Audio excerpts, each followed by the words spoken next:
فَأَلْهَمَهَا فُجُورَهَا وَتَقْوَاهَا. کل قیامت کے دن آ کے مجھے نہیں کہنا یا اللہ مجھے نہیں پتا تھا سیاہ کیا ہے اور سفید کیا ہے. تو سب سے ضروری بات وہ یہ کہ جو سمجھنے کی ہے وہ یہ کہ ہم اس دنیا میں کیوں آئے ہیں. یہ سب سے امپورٹنٹ بات ہے. ہم اس دنیا کے اندر آئے ہیں ایک شاندار آخرت بنانے کے لیے. ہم اس دنیا میں کیوں آئے ہیں؟ ایک شاندار آخرت بنانے کے لیے. جو اس نیت سے دنیا میں زندگی گزارتا ہے اللہ رب العزت دنیا اس کی خود بناتے ہیں. انسان اپنی محنت سے اپنی دنیا نہیں بنا سکتا.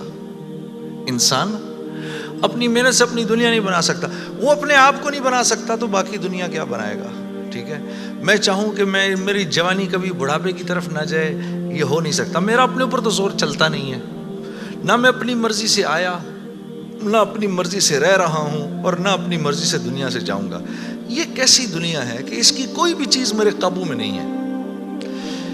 آپ یہاں رہتے ہیں، میں کراچی میں رہتا ہوں، کوئی لاہور میں رہتا ہے، کوئی پنڈی میں رہتا ہے، اور آپ کو پتہ ہے کہ یہاں آپ اپنی مرضی سے نہیں آئے ہوئے. یہ بھی بڑی عجیب بات ہے. قرآن میں اللہ فرماتے ہیں 5 چیزیں ایسی ہیں جس کے بارے میں کوئی نہیں جانتا. جو اس کے بارے میں جو بات کر رہا ہے سب غلط کر رہا ہے. 5 چیزیں کون سی ہیں؟ سب سے پہلے ان اللہ عندہ علم الساعہ. اللہ کہتے ہیں سوائے اللہ کے کوئی نہیں جانتا قیامت کب آئے گی. وَيُنَزِّلُ الْغَيْثَ. بارش نے کب کہاں اور کتنا برسنا ہے کوئی نہیں جانتا. رزق کس کے پاس کتنا پہنچے گا اللہ فرماتے ہیں کوئی نہیں جانتا، صرف میں جانتا ہوں. وَيَعْلَمُ مَا فِي الْأَرْحَامِ. ماں کے رحم میں یہ تو معلوم کر لیتے ہیں کہ بیٹا ہے یا بیٹی ہے، لیکن اللہ فرما رہے ہیں یہ نہیں معلوم کر سکتے کتنا جیے گا، کتنا کہاں رہے گا، کیا کھائے گا، کیا پیے گا، نیک ہوگا، بد ہوگا، فرما بردار ہوگا، نافرمان ہوگا. اللہ فرماتے کوئی نہیں جانتا. پھر اللہ فرما رہے وما تدری نفس ماذا تکسب غدا. کوئی نفس یہ نہیں جانتا، انسانوں کو چھوڑو، کیڑے مکوڑے بھی یہ نہیں جانتے کہ کل ان کو ان کا رزق کہاں سے ملے گا. مجھے نہیں پتا تھا کہ آج میں کھانا یہاں بیٹھ کے کھاؤں گا، کوئی آئیڈیا نہیں. اللہ کہتے کوئی نہیں جانتا. پھر اللہ کہہ رہے ہیں 5ویں چیز وما تدری نفس بأی ارض تموت. کسی نفس کو نہیں پتا کہ اس کو موت کب آئے گی اور کہاں آئے گی.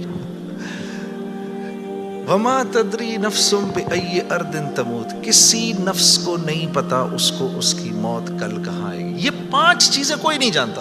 اب ان 5 چیزوں کا براہ راست ہماری زندگی سے تعلق ہے. تو پھر یہ کیسی زندگی ہے، یہ کیسی دنیا ہے جس کے بارے میں کچھ بھی نہیں جانتا. تو اللہ رب العزت نے دنیا کا بننا بگڑنا یہ انسان کے ہاتھ میں نہیں رکھا. یہ انسان کے ہاتھ میں نہیں رکھا. اور اختیار کتنا دیا؟ ہم کہتے ہیں نا بھائی انسان کو اختیار ہے. بھائی اختیار کتنا دیا؟ اختیار اتنا دیا. کسی نے حضرت علی کرم اللہ وجہ سے پوچھا کہ حضرت یہ میرے پاس دنیا میں کتنا اختیار ہے؟ کہا ایک ٹانگ اٹھاؤ اپنی. تو اس نے اپنی ایک ٹانگ اٹھا لی. کہا جی دوسری اٹھاؤ. کہا جی وہ نہیں اٹھا سکتا. کہا بس اتنا اختیار ہے تیرے پاس. انسان کے پاس اتنا اختیار ہے. اور جو اختیار ہے وہ کیا ہے یہ جاننا بڑا ضروری ہے. انسان کے پاس کیا اختیار ہے؟ اللہ نے انسان وہ واحد مخلوق ہے پوری کائنات میں جو اپنی جان کے استعمال کو بھی جانتی ہے اور چیزوں کے استعمال کو بھی جانتی ہے. انسان کے علاوہ اور کسی مخلوق کو یہ نہیں پتا کہ میں نے اپنی جان کو کیسے استعمال کرنا ہے اور چیزوں کو کیسے استعمال کرنا ہے. گھوڑے کو نہیں پتا کہ میں نے اپنے آپ کو کس کام میں لگانا ہے اور میں نے بکری کا کیا استعمال کرنا ہے. بکری کو نہیں پتا کہ میں کس کام کے لیے دنیا میں آئی ہوں. اس کو کوئی آئیڈیا نہیں ہے کہ بلی کا میں نے کیا استعمال کرنا ہے. ٹھیک ہے. انسان وہ واحد مخلوق ہے جس کو اللہ نے یہ شعور دیا فَأَلْهَمَهَا فُجُورَهَا وَتَقْوَاهَا. اف میرے دوستو یہ وہ آیت ہے وَنَفْسٍ وَمَا سَوَّاهَا. اچھا چل کسی کی قسم نہیں مانتا تو میرے بندے مجھے تیری جان کی قسم فَأَلْهَمَهَا فُجُورَهَا وَتَقْوَاهَا. کل قیامت کے دن آ کے مجھے نہیں کہنا یا اللہ مجھے نہیں پتا تھا سیاہ کیا ہے اور سفید کیا ہے. مجھے نہیں کہنا کل یہ قیامت کے دن، کیونکہ فَأَلْهَمَهَا الہام کیا ہے میں نے تجھے، الہام کیا ہے. اچھائی اور برائی کا فرق میں نے تیرے اندر ڈالا ہے اور یہ ڈال کے تجھے دنیا میں بھیج دیا ہے. جیسے کوئی بھی معاشرہ ہو اس میں سچ اچھا سمجھا جاتا ہے، جھوٹ برا سمجھا جاتا ہے، چاہے وہ مسلمانوں کا معاشرہ ہو چاہے غیر مسلموں کا ہو. بے ایمانی ہر معاشرے میں بری سمجھی جاتی ہے، ایمانداری ہر معاشرے میں پسند کی جاتی ہے. راست بازی، سچائی، بینگ اپ رائٹ یہ ہر معاشرے میں پسند کیا جاتا ہے. اور ظلم ہر معاشرے میں برا سمجھا جاتا ہے، جسٹس ہر معاشرے میں اچھا سمجھا جاتا ہے، قتل ہر معاشرے میں برا سمجھا جاتا ہے۔ تو اللہ پاک فرما رہے یہ چیزیں دے کے میں نے تمہیں دنیا میں بھیجا ہے، میں نے تمہیں تمہاری جان کا استعمال بتا دیا، چیزوں کا استعمال بھی سکھا دیا۔ تو یا اللہ میں نے جان کا کیا استعمال کرنا ہے، میں نے جان کا کیا استعمال کرنا ہے؟ ہاں؟ تو اللہ پاک فرما رہے قد افلح من زکاہا، تو نے اپنی جان کا تزکیہ کرنا ہے تو تو کامیاب ہو جائے گا۔ وَقَدْ خَابَ مَنْ دَسَّاهَا، اور اگر اپنے نفس کو تو نے کھلا چھوڑ دیا تو برباد ہو جائے گا۔ اب نفس کا تزکیہ کیا ہے؟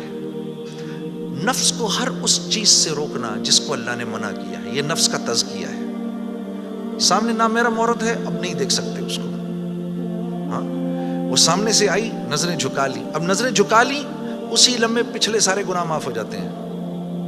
اور اللہ ایمان کی وہ حلاوت دیتے ہیں جو آپ نماز میں محسوس کریں گے۔ پھر آپ نہیں کہیں گے کہ جی میں نماز پڑھتا ہوں میرا تو دھیان ادھر نکل جاتا ہے، پھر آپ نہیں کہیں گے۔ کان کو ہر وہ چیز سننے سے روکنا جس کو اللہ نے منع کیا، ہر اس چیز کو سننا جس کا حکم دیا۔ ہاتھ کو ہر اس جگہ استعمال کرنا جس کا حکم، ہر اس چیز سے روکنا جس سے منع کیا۔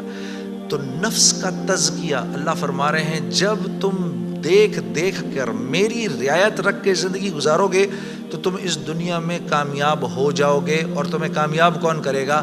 ہم کریں گے، تم خود کامیاب نہیں ہو سکتے۔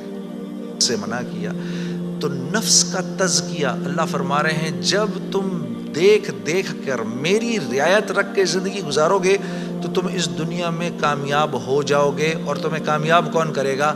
ہم کریں گے، تم خود کامیاب نہیں ہو سکتے۔